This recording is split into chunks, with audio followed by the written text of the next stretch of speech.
கிறிஸ்துவுக்குள் அன்பானவர்களே, காலைதோறும் கர்த்தரின் வார்த்தை என்ற நிகழ்ச்சியின் மூலம் உங்களுக்கு வாழ்த்துதலையும் அன்பின் வணக்கத்தையும் நான் தெரிவித்துக் கொள்கிறேன். இன்றைய நாளுக்கான தேவ வார்த்தையானது மத்தேயு 12ஆம் அதிகாரம் 21ஆம் வசனம். மத்தேயு 12:21. அவருடைய நாமத்தின் மேல் புறஜாதியார் நம்பிக்கையாய் இருப்பார்கள் என்பதே.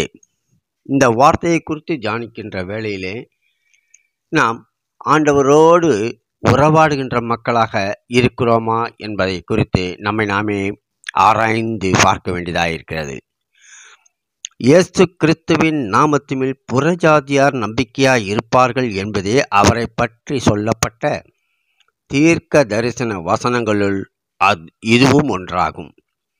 புறஜாதியார் என்றால் இஸ்ரவேலர் அல்லாதோர் என்பதாகும். அவ்விதமாக இருக்கின்றபடினாலே நாம் அனைவரும் இயேசுவின் நாமத்தின் மேல் நம்பிக்கையுள்ளவர்களாய் இருக்கிறோம். இயேசு என்ற நாமத்தின் மேல் நமக்கு இருக்கும் நம்பிக்கையின் நிமித்தமாகவே நாம் ரட்சிக்கப்பட்டோம்.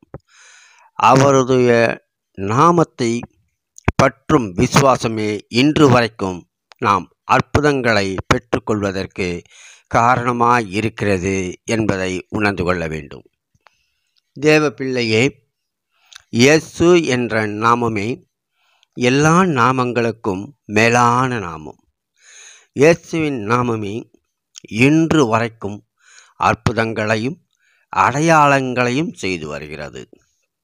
அது மாத்திரமல்லாதபடிக்கு பிசாசுகளை ஓட துரத்தி நமக்கு அவன் மேல் ஜெயத்தை தருகிறது. இயேசுவின் நாமமே வியாதிகளை குணமாக்கி அற்புத சுகத்தை கொண்டு வருகிறது. பூமியில் உள்ளவர்கள் ரட்சிக்கப்படும்படிக்கு இயேசுவின் நாமமே அல்லாமல் வேறு நாமம் குறிப்பிடப்படவில்லை என்று வேதம் நமக்கு திட்டமும் தெளிவுமாக குறிப்பிடுகிறது. வேதத்திலே அந்த வார்த்தைகளை நாம் காண்கிறோம் இல்லையா? வேறு நாமம் குறிப்பிடப்படவில்லை. அவருடைய நாமமே பாதாளத்தை அலற பண்ணி சாத்தானுடைய அஸ்திபாரங்களை எல்லாம் ஒன்றுமில்லாமல் போக பண்ணுகிறது. இன்று வரைக்கும் நாம் உயிரோடு இருப்பதற்கும் இயேசு என்ற மகிமையான நாமமே காரணமாய் அமைந்திருக்கிறது. இன்றும் நம்முடைய ஒரே நம்பிக்கை இயேசு என்ற நாமம்தான். இதையே புலம்பல் 3ஆம் அதிகாரம் 22ஆம் வசனத்தை நோக்கி பார்ப்போம் என்று சொன்னால், நாம் நிர்மூலமாகாதிருக்கிறது கர்த்தருடைய கிருபையே, அவருடைய இரக்கங்களுக்கு முடிவில்லை என்று அந்த வசனம் நம்மை உறுதிப்படுத்துகிறது. இந்த உலகத்தில் வாழ்கின்றவர்களுக்கு அநேக இடர்கள், துன்பம், தொல்லைகள் உண்டு. ஆனாலும் எதிலும் நாம் அகப்படாதபடிக்கு, எதிலும் சிக்கிக்கொள்ளாதபடிக்கு, நாம் நிர்மூலமாகாதபடிக்கு கர்த்தருடைய கிருபை நம்மை தாங்குகிறதா இருக்கிறது இல்லையா?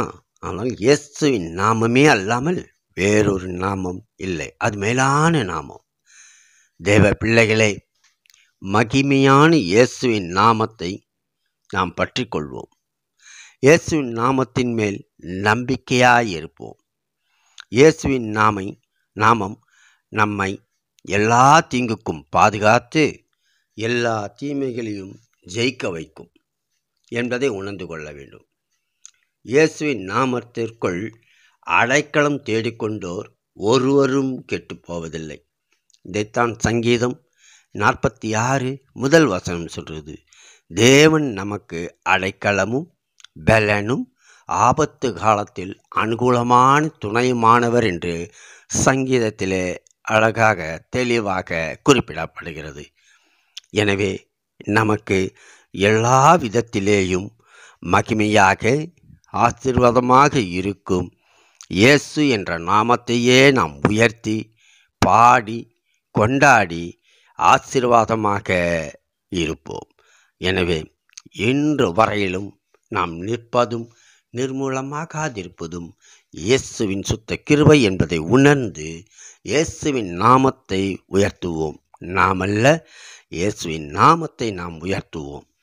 இயேசு கிறிஸ்து கர்த்தர் என்று நாவுகள் யாவும் அறிக்கை பண்ணும்படிக்கு எல்லா நாமத்திற்கும் மேலான நாமத்தை அவருக்கு தந்தறினார் என்று பிலிப்பியர் 2:11 வாசிக்கிறபடினாலே இயேசுவின் நாமமே உயர்ந்த நாமம் என்று அவரது நாமத்தை அண்டிக் கொள்வோம். அவரது நாமத்தையே உயர்த்துவோம். தேவன் தாமே நம் அனைவரையும் ஆசீர்வதிப்பாராக. ஆமேன், ஆமேன்.